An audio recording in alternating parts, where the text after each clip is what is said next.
Happy New Year. 2024 is in the rearview mirror.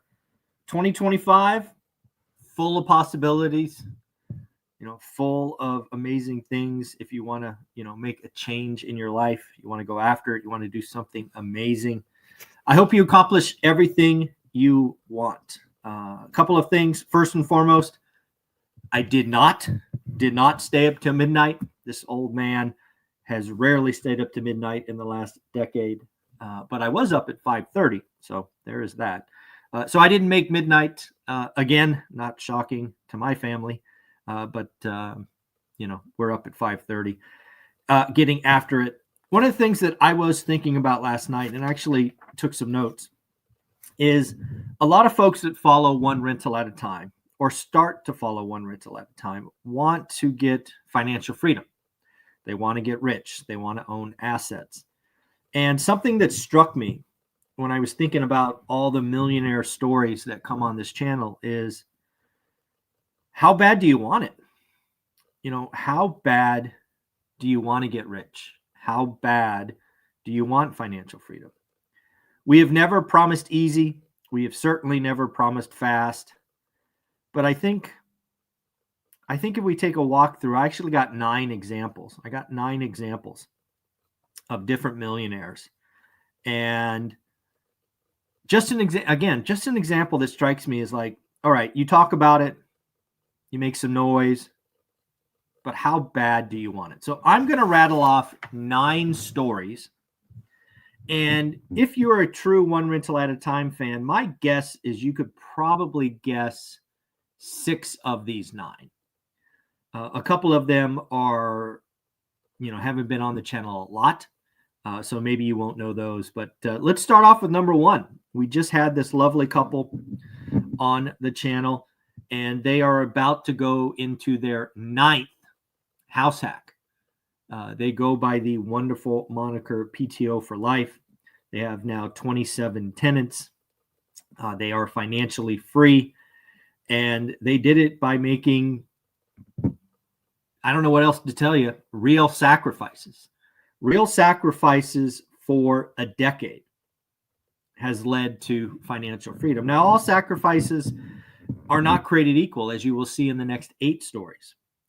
But again, I ask you, how bad do you want it? How about this one? Let me tell you what. Do you know who this is? They sell the big house. They move in with family. They have 2 kids.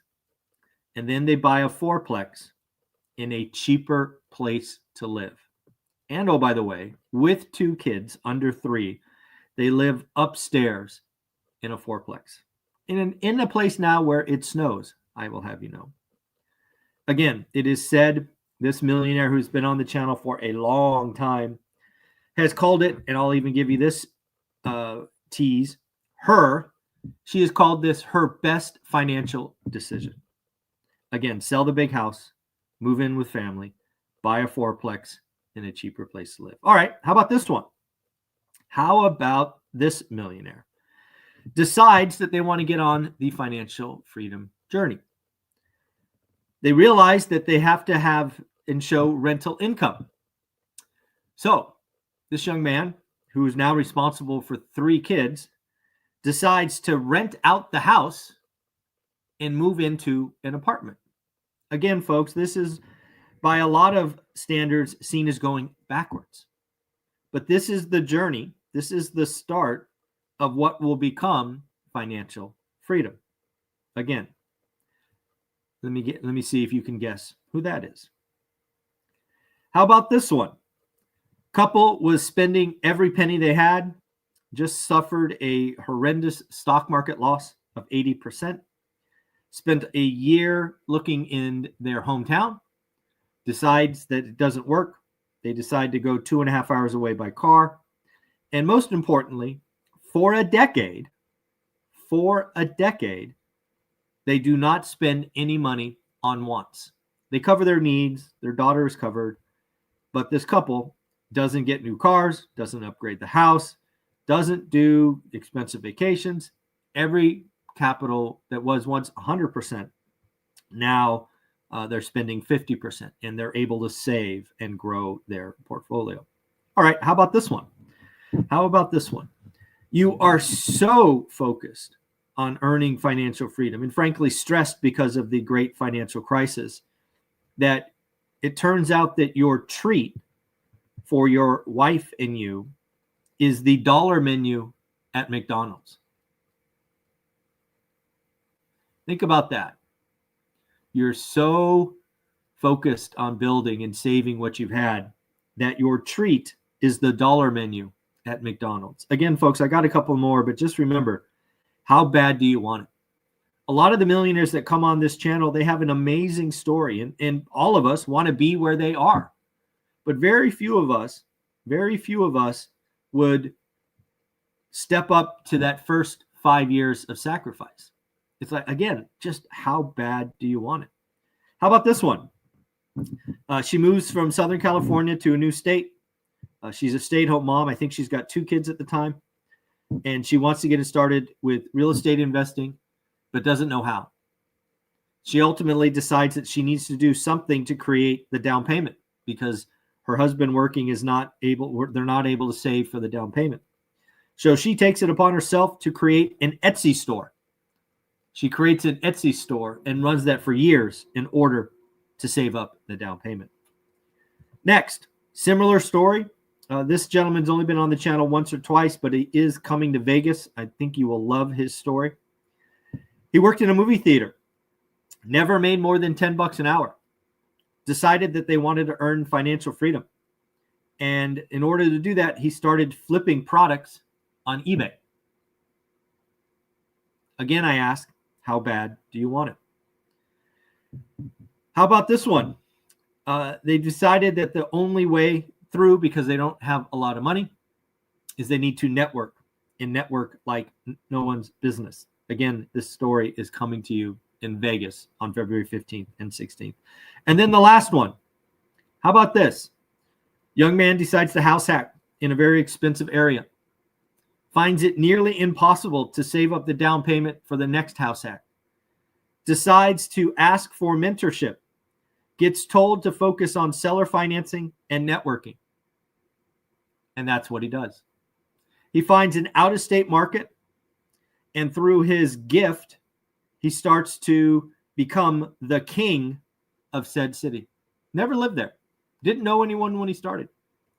But now, if you were to go out and look for real estate in this particular city or area, he would dominate the search. Again, folks, all of these stories I share with you because I want you to be encouraged. I know the first 5 years suck. It's slow. It's a trickle. Mistakes happen. You go backwards. You go forwards. I wrote a book. I wrote a freaking book, which is hard for me, called The 15 Conversations with Real Estate Millionaires, because I want you to believe. I want you to believe it's possible. That book has 15 unique and different stories about people who did it. Again, I ask, it's one thing to talk about being rich and freedom and saving money and all of that. But again, I ask, how bad do you want it? What would you be willing to sacrifice? All right, let's get into the daily financial news. The stock market is closed because it is January 1st, but I did find some interesting stuff to talk about. Number one, how about this crazy real estate stat? I had to verify that this was true because it shocked me. Greater than 50% of today's active listings have been on the market more than 60 days. Think about that. 54.5% to be exact of all active listings have been on the market 60 days or more. So what does that mean? Well, it really means two things. One is we undoubtedly have some wish pricing. There are clearly plenty of properties that are listed that the seller is not motivated, right? They're like, hey, if I get my number, beautiful. If I don't, I'm staying put. Clearly, some in the you need to figure out for yourself in your buy box how much of that is wish pricing. Second, and this is where we win. This is where you and I win.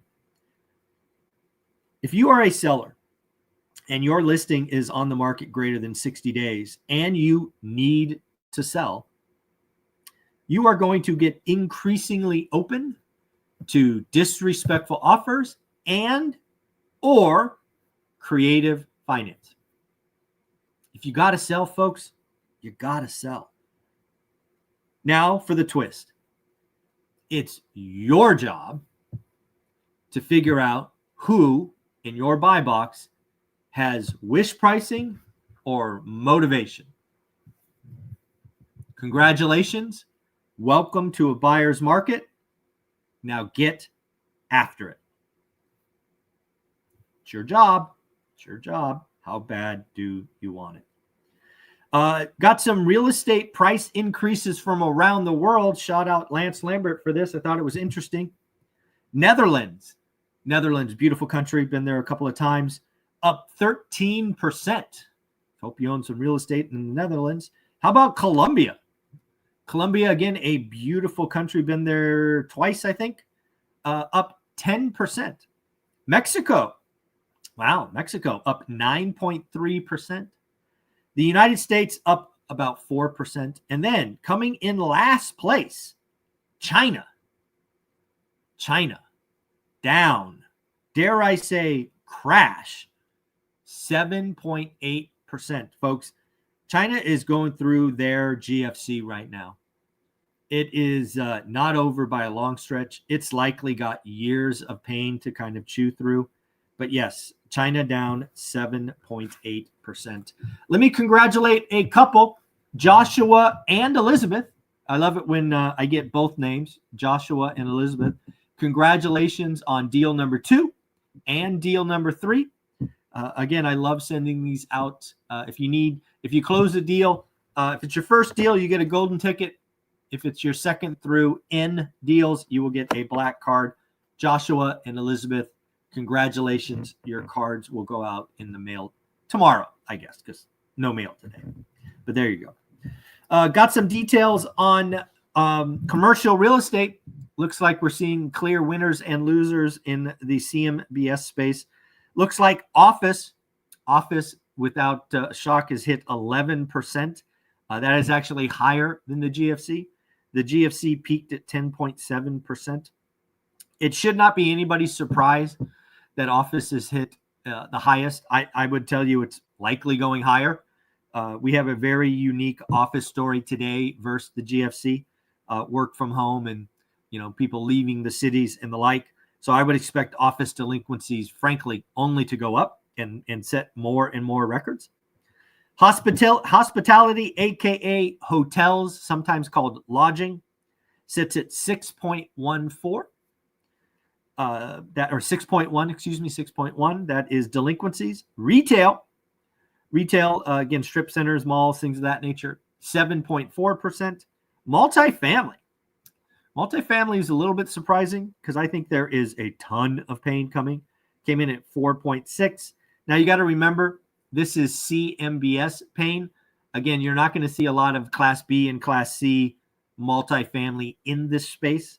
These are going to be held by commercial banks and smaller lenders and credit unions. And then the winner chicken dinner is industrial with only 0.3% delinquencies. Pretty crazy. So let's talk about our Vegas event. We are now in 2025. The ORAT celebration is 6 weeks away. Lots of you said you were planning to come. Well, it is time. It is time to book your tickets. Go to Eventbrite. You will find your tickets there. Get your hotel. Again, we are leveraging the Blind Center. I think it's at 1001 Bruce Street because we can give back. They actually rent the facility out on the weekends to support the visually impaired of Clark County. So I love leveraging and giving back to the community. So again, stay at any casino you want. Airbnb, doesn't matter. We are off strip. You won't be distracted by the buffets or the tables or the slot machines. Come with your questions. Come with your partners. It is going to be the real estate event of the year. No selling, only questions, only our community getting together and moving forward.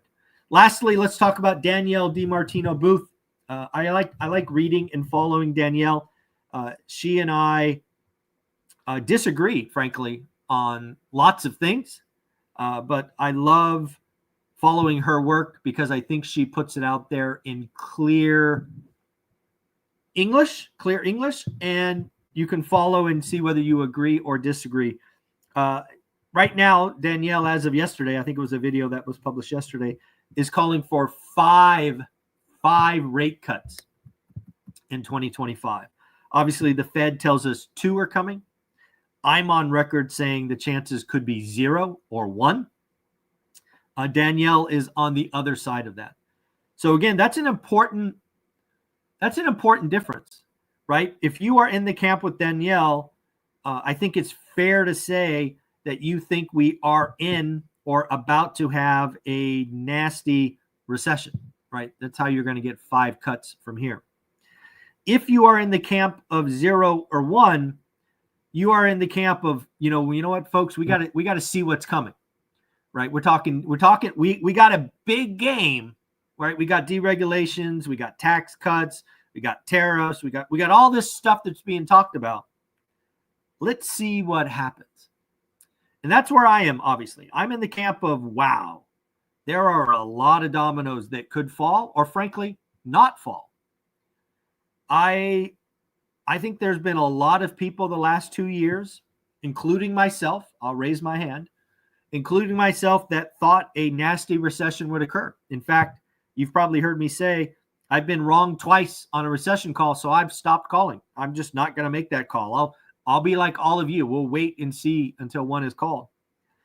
I think if you're going to be in the camp of 5 rate cuts, we're in something right now. And again, there's a lot of things that you could look at. You could look at credit card delinquencies. You could look at the job markets and continuing claims at a 10-year high or 3-year high or something. So there's lots of things out there that, Danielle might be right. So I like reading and getting on the other side. I don't like staying in an echo chamber where I always just validate my decisions. So there we go. And then lastly, back to kind of what we talked about up front, how bad do you want it? One of the things that I have seen over the years is one of the things that will help you stay engaged, stay in the game, get through the suck, get through the 5 years, the first 5 years, is get around a community that's doing it with you. We have an amazing event again in Vegas on the 15th and 16th. If you want to get together in real life, 2 days of networking and help and all of that, again, go to Eventbrite. But what I will likely be known for in the very near future is an amazing school community. We're now 357 members, I believe, all going the same direction, all positive, all helping, all networking. It is only 67 pennies a day to be a part of it. Thousands of dollars in education, real live sessions with millionaires where you can ask questions. We just did one with Brian Adamson last week that was well received. So stop the madness. If you're serious, join school today. It's January 1st. Make the decision. Join the community. If you don't like it, stop. You're out $20. Who cares? There you go. All righty, folks, take care of yourself. Happy 25. I hope 24 was amazing. I hope 25 is better. We'll be back tomorrow. Take care. Later.